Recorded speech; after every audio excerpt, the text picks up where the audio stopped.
उन्हाळा लागताच पशुपक्ष्यांना पाण्यासाठी भटकावे लागत असल्याने पक्ष्यांना पाण्याचे ठिकाण शोधून उपजीविका करावी लागते.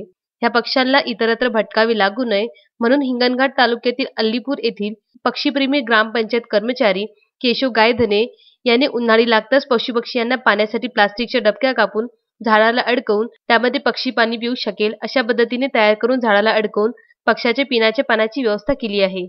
पक्ष्यांवर संकट उभे राहू नये व पाणी न मिळाल्याने पक्ष्यांचा उन्हाळ्यात मृत्यू होऊ नये हा यामागचा उद्देश ठेवून पक्षी पाणपोई सुरू केली आहे. पर्यावरणाचे संतुलन राखण्यासाठी पर्यावरणाचा ऱ्हास थांबविण्यासाठी ग्रामपंचायत कर्मचारी केशव गायधने पक्ष्यांची काळजी घेत आहे.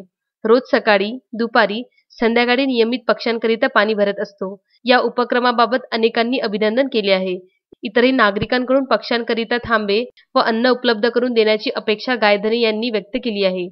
अश्विन शहा, विदर्भ न्यूज, वर्धा.